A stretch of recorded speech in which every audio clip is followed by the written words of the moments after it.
ní òwúrọ̀ yìí tó jẹ́ òní Monday Allahu shahid ọlọ́wọ́ bá ń jẹ́rìí sí tí mo sọ yìí mo parí askar láàárọ̀ yìí ní kọ́ọ̀lù wọlé láti wilayatu mutahida al-amerikiya láti USA ní kọ́ọ̀lù láti wọlé ta ló ń sọ̀rọ̀ sárájú onílé márùn ní àmúlé mi náà ni ìfẹ́ bẹ̀yìn ní sẹ́kẹ̀ nípa bóò lẹ́sẹ̀ máa àfa àtọ́lé al-Azhari sí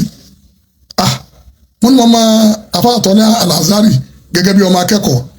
kìrìjì fáríwò markaz ni ó dẹ̀ láníyàn tó dáa mo ní kọ́dà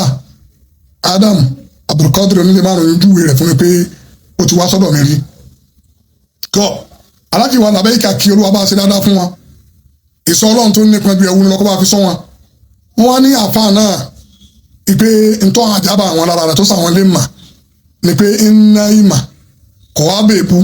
kò blackmail yẹn kò máa ṣe bàjẹ́ kò máa sọ̀rọ̀ tí ọ̀dà kò máa rí dídí kó èèyàn ìmà ló ná wọn ni ó wu àwọn láti foundation àwọn táwọn dálẹ̀ láti pé àfẹ́ fún afá náà ní wáhídù mílíọ̀nù náírà 1 million naira àfẹ́ fún afá náà tí ò béèrè tẹ́nì kankan sì béèrè wọn láti foundation àwọn nǹkan ńlá ni tọ́ olúwa má sì wá lẹ́nu tí máa hánà oore ṣe wá lẹ́nu tí inú rẹ̀ ọmọ dùn sí oore ọmọ làkejì tó oore tí ẹ náà fi tóun náà lọ́wọ́ tí ó fi sẹ́kù fáwọn ọmọ ẹ̀ olúwa kó bá a ṣe dáadáa fún aláàjì wa sọ́ọ́lì làbẹ́ìkà nílùú Amẹ́ríkà tí a mà tí wọ́n kà pè wá tí wọ́n sì fi irúṣẹ́ báyìí rán wa tọ́ oore náà ló sì dá kéèyàn máa jẹ́ kéèyàn rí láti pọ̀tán dáadáa iṣẹ́ náà àwa alájẹ lábẹ́ àṣẹ ọ̀bẹ́là bàbá mudirul markaz wa imamul markaz wa khatibul markaz wa sheikhul markaz Muhammad Habibullah Adam Abdullahi Al-Ilori adánitán ti dánitán rìkísí pin ẹ̀dá tí ọba dùn mọ́ ọlọ́ni ọlọ́ba alèwí lè ṣe lọ́lọ́run ọba tí kì í wojú ẹnìkan kó tó ṣe kẹfẹ́dà rẹ̀ bó ti fẹ́ tọ́lọ́ba máa ń wojú àwọn kápá kan bínú yọ́fà wíya ni làáfọ́ ọ̀yọ́ fi ń kí ọlọ́run ìpè àdúpẹ́ fọba ìláyí ọba lèwí lè ṣe ọba tí ń ṣe kẹ̀ẹ̀dá rẹ̀ bó ti fẹ́ ọba tí kì í wojú ẹnì kọ̀ọ̀kan kó tó ṣe kẹ̀ẹ̀dá rẹ̀ bó ti fẹ́ ìbá wojú ẹ̀dá ìbá fàwé ẹ̀yà ìbá wojú ẹ̀dá ìbá fàwé ẹ̀yà ọlọ́run àdúpẹ́ fọba ìláyí ọba tí ìwojú ẹ̀dá kan pé àwọn eléyìí ọmọ fẹ́ kó róore kì í wojú ẹ̀ kó tó ṣe kẹ̀ẹ̀dá rẹ̀ bó ti fẹ́ tọ́ àdúpẹ́ fọba náà adúpẹ́ kí ọlọ́run bá wa dúpẹ́ fún alhaji wa Muhammad Saleh Labeika nílùú Amẹ́ríkà tí a béèrè orí táwọn náà ní béèrè tí wọ́n rò pé kọ́lọ́run kó sí àrísìkí fún wọn min aisu la yahtasibu wa min aisu yahtasibu kó sí àrísìkí fún wọn níbi tí wọ́n fẹ́ àti ibi tí wọ́n fẹ́ òun náà ni pé mo wá sọ̀rọ̀ kan fún wọn ọ̀rọ̀ náà mo fẹ́ sọ jáde alhaku yukọ́ mo ní ẹ̀ ń promote mà ní nítòsí dáná ni kí ẹ máa promote mà gbogbo àwọn ẹ̀dá láyé àwa bẹ́ẹ̀ nàlẹ́ mu'ayyidi wal mu'arridin àwa pẹ̀lú àwọn tó yẹ pé ní eléyìí ọ̀tà kù ọ́ eléyìí ọ̀tà kù ọ́ eléyìí bú ni yọ kàn hétì rẹ ni ọ̀sẹ̀ ẹlẹ́sẹ̀ kan ẹnìkan ó sì máa fẹ́ràn rẹ ó ṣe nǹkan kan fún un. mo ní ibi tẹ́mi rí yín sí òun náà ni pé ní mo fi ń jọ Maliku Faisal rahimahullah ọba ti Saudi Arabia tí wọ́n sípò padà ní 1975 wọ́n promote ìmọ̀ púpọ̀ àwọn ni wọ́n gbé jáìsà kalẹ̀ tí jáìsà náà jẹ́ jáìsà Maliku Faisal alamiya worldwide ni owó náà lọ bí $350,000 wọ́n fi pọ́n ìmọ̀lé pété ọba ti ṣe ìmọ̀ kan nínú ìmọ̀ wọ́n fún àwọn tọ́jú pé medical doctor ojú lẹ́nu yẹn wò kìí ṣẹlẹ́sìn wa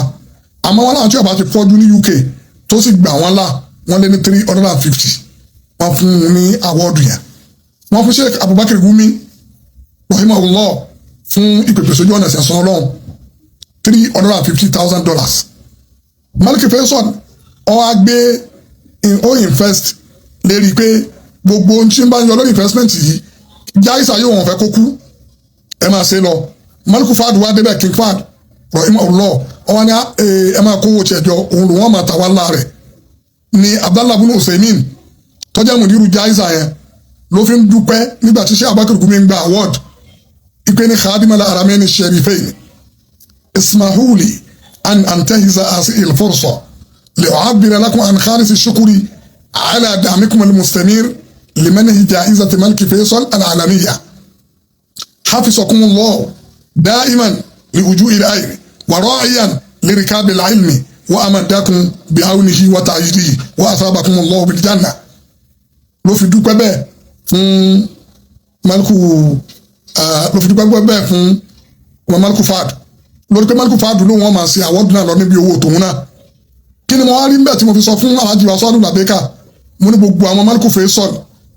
onímọ̀ ni wọn nínú wọn ni Khalidu Faisal nínú wọn ni Suhuri Faisal wasiru Kharijiyya sábìkọ̀ rahimahullah wọn ní mà púpọ̀ torí bàbá wọn náà ń promote mà ọmọ tó kéré ní ọmọ rẹ̀ lọ́gbẹ́dẹ̀ mẹ́fà ètò gbẹ́dẹ̀ tó kéré jù lọ́gbọ́n mẹ́fà lè rí i pé ó máa ń pán ìmàlẹ́ ọmọ wọn tó mẹ́rin sí Khalidu Faisal Al-Amir Prince Khalidu Faisal wọn ni amiru mantikọ ọmọká ìmọ̀ ibu haya adibu ni ó wà ní Riyadh tó fly tó ń bọ̀ wá sí Jeddah plane rẹ̀ ti wà lókè ni wọ́n bá ní pé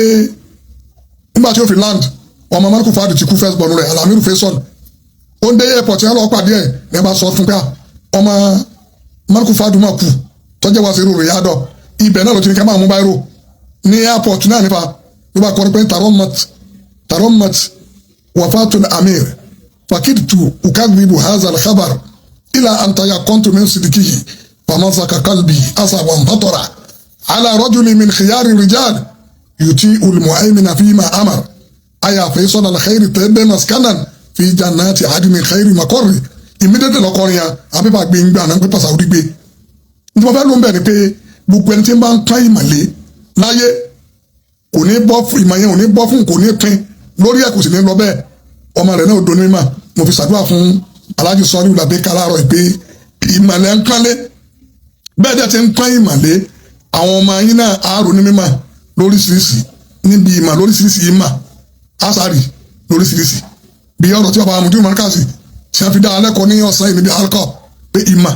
kún lil muallim wáfì tẹ̀bùjìlá dídé bàbá gbogbo onímọ̀ mẹkáníìkì ni ọ́ ni o kápẹ́ntà ni ọ́ ni o píríntà ni ọ́ ni o gbogbo ní ìmọ̀ tọ́gbà bá ń kọ́yàn wọn ni kún lil muallim gbogbo ẹni tí kọ́yàn ní mà sàpẹ́lẹ́ fún gbéga torófẹ́ dàbí òjíṣẹ́ wọn ni arsalta bi tawrati mú ẹ̀rọ ìmọ̀ yìí òun náà ni pé olúwọba aláàánú jùlọ ó ní arsalta bi tawrati Musa murshidan ìmọ̀ yìí náà lọ́wọ́ fi sànábì Musa tó ní kó máa jẹ́ olùfinimánà wabna batuli fa allama injila ọmọ batuli anabi Isa Jésù ó sì fi injila kó máa fi mọ àwọn èèyàn wa fajarta yambu albayani Muhammadan ọwọ́ afa ibùdó àlàyé yọ anabi wa Muhammad ọlọ́run náà ọpọ́n ìmọ̀lẹ́ púpọ̀ ọlọ́run Alhaji wa Sọ́ọ́lá Làbẹ́kà lamẹ́ríkà tó ní ká fún àfáwà Tọ́lá Al-Azhari tọ́ tí wọ́n wà ní Cairo tí wọ́n ń kẹ́kọ̀ọ́ ní Cairo tí wọ́n fẹ́ràn àdúrà mà púpọ̀ tí wọ́n sì fẹ́ràn mà púpọ̀ tí wọ́n ò sì bẹ́ẹ̀ bu tí wọ́n sì tẹ̀jìrì ò sáksì wọn máa tọ́sí personality yẹn níbi ọ̀rọ̀ ìtẹ́ni wọn ló wù wọn ó ní náírà ní wọn náà fún wọn ní $1 million lápò ara wọn owó náà yọ tẹ̀mí lọ látọwọ́ mi kọ́ dọ́wọ́ wọn ntí ẹnìyàn ló wù ú àbẹ́rẹ́ àsọ̀ntọ́jọ́ bẹ́ẹ̀ olúwa bàbá náà jùlọ má da òrètí náà dúró báyìí gbogbo àti wọn ń sọre ṣebí nínú òrè náà nì òun náà nì tíra Sheikh Adam lẹ́nìkan náà gbowó kalẹ̀ pé ẹ lọ ra gbogbo tíra Sheikh Adam ẹ máa pín fún gbogbo àwọn èèyàn náà gbogbo àwọn èèyàn kọ́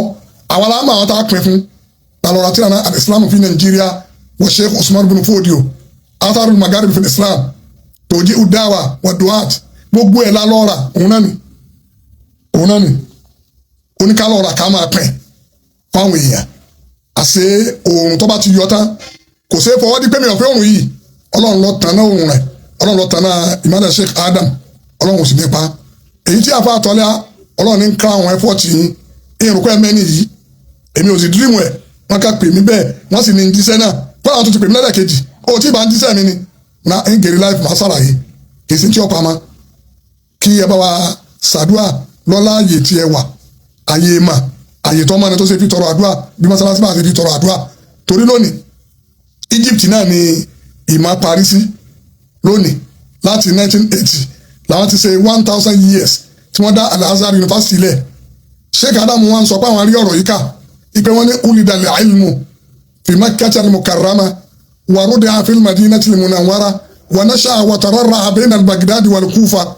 ثم ارتعل العلم إلى القرطبة بالأندلس ثم بالفاس بالمغرب ثم ألقى عصا ترحاله إلى مصر ومات فيها ودفن فيها. شادام رسول من أولد العلم في مكة المكرمة إما إسلام إما ديل أربعة إما إسلامي ونوبي نلو مكة ورضع في المدينة المنورة وصف مالويا نلو مدينة ونشأ وترعرع بين البغداد والكوفة إما أبدا سيراكو ولن دفن على بصرة كوفة ثم ارتعل العلم إلى القرطبة بالأندلس لو تنسي قرطبة بالأندلس ثم بالفاس بالمغرب لو تنواسي موروكو ثم ألقى عصا ترحاله إلى مصر أو أقارن أجورس إيجيبت ودفن فيها أو أكوسي بمسيس سبه. فقال القائل فإن للأزهر فضلا ومنة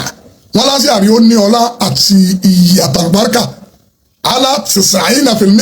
من 90% من 100 ممن يكتب أو يخطب nínú àti ń kọ èdè lárúbáwá ni o àbẹ̀ntì ń sọ jáde sàwáwù bìtọ̀ríkì mubashir àwògẹ́rì mubashir ìmọ̀ akọ akẹ́kọ̀ọ́ lọ́wọ́ sí àrí fúnra rẹ̀ direct àbí kọ́ jẹ́ pé ńgbà tó bá ní èmi ò kéwọ́ sí àrí tá a bá fi tu ọwọ́ àfa rẹ̀ wò mẹ́fà á kàn wá sí àrí mẹ́ ní bàbá fi ní wàyí sàásù kíra miss rọ́jà azinu ilẹ̀ azhari tá a bá ti dá akọ Egypt báyìí lákàyè lọ sí azhari ni wàyí sàásù kíra azhar rọ́jà azinu ilẹ̀ mis tá a bá ti dákọ̀ azhari lákàyè wa kò ní lọ́bi kankan ń lọ Egypt nìyẹn tọ́ olúwa afàyè mọ̀ náà tọrọ alájí wa sọ́ọ́lù làbẹ́kà gbogbo àwọn yín kọ́lọ̀ kó ṣe wọ́n láfa kọjú àfa ńláńlá náà àwọn yín gbogbo fídì tẹ́ fẹ́ èyí tẹ́ sí tẹ́ ń pọ́nmà léyìí ọlọ́run kó ṣe àwọn náà gbìyànjú kó jẹ́ kí irú yín kọ́pọ̀ ẹ máa pọ́n ìmàlẹ́ gbogbo àwọn tẹ́ bá ti pẹ́ wà gifted lórí kìnní báyìí bẹ́ẹ̀ ni ìṣe mẹ́rin yìí náà tó ṣe ẹ̀yin náà máa ṣe bẹ́ẹ̀ àjọ téèyàn máa kó lèèyàn máa ń dá kí ẹ sá máa fowó sọ̀tẹ̀ máa fowó díjà lẹ̀ máa fowó sponsor ẹnìkan pé máa bẹ nìkan ló kọjẹ́ àmọ́ máa sọ̀rọ̀ ọlọ́run òun náà ìmà òbẹ́ẹ̀bù ntẹ́ni ìlú òun torí ẹ̀sìn ènìyàn olúwa kó má ba ọlá rẹ̀ jẹ́ ọlá títóbi rẹ̀ ọlọ́run ọlá àjọ kan ṣoṣo ọlọ́run nígbà tẹ́mi náà rọra tíra gbogbo tíra tẹ́ni ní ká máa pín ẹrú ọlọ́run ó tó ní ká tọ́ra sí o ó ní ká sá máa pín èmi náà wá débẹ̀ lónìí mo wá tíra Sheikh Adamu ẹjẹ́ mi náà ti ẹ̀rà kan 1980 ní Sheikh Adamu kọ́ wa ní kínní 1980 bàbá wọ kíláàsì wa sáà máa sọ̀rọ̀ Sheikh Adamu àwọn èèyàn rò pé báyẹ̀ ń sàsọjù bàbá wọ kíláàsì wa ní nǹkan bí aago mọ́kànlá bàbá ní kílẹ̀ ní ọjẹ́ tíra yìí mabadi'u ilmil hadith bàbá bá gbé ń jọ́nà bàbá lọ́kọ́ wa ní kutubul ahadith al-muqarrara i'tamadat al-ma'ahid wal jami'at al-islamiyya ala ta'ifatin min kutubil hadith للتدريس والتعليم لاشتمال تلك الكتب على أحاديث الصحيحة المختارة من صحاح 6 وهي تتعلق بأحكام شرعية من عبادات وشخصيات ومعاملات وجنايات رحم الله العلوري بابا يوم سيدات الجراح تقول تراك بلدني أما كوكم به olúwa àbá àtọ́lẹ́à ẹ̀yìn màlúù ẹ máa ṣe tẹ́ bá ń ṣe o ọlọ́run rí yín àwọn òjíṣẹ́ náà sì ń rí yín ọlọ́run rí yín o àwọn òjíṣẹ́ náà sì ń rí yín olúwa kó má bàa dáadáa yín jẹ́ ọlá rí bẹ́ẹ̀ jẹ́ bí ọlọ́run ọlá títóbi rẹ̀ ọlá àjọ kan ṣoṣo ọlọ́run dóore yín tún pàjù báyìí lọ subhana man la aiba fi wala khata wa fawqa kulli shay'in min alim subhana rabbika rabbil izzati amma yasifun wa salamun ala al-mursalin walhamdulillahi rabbil alamin ya al-markaz wal mudir wa ya al-markaziyun al-mukhlisuna lil markaz wa furu'uhu al-barara al-awfiya wa atabakum Allah bil jannah.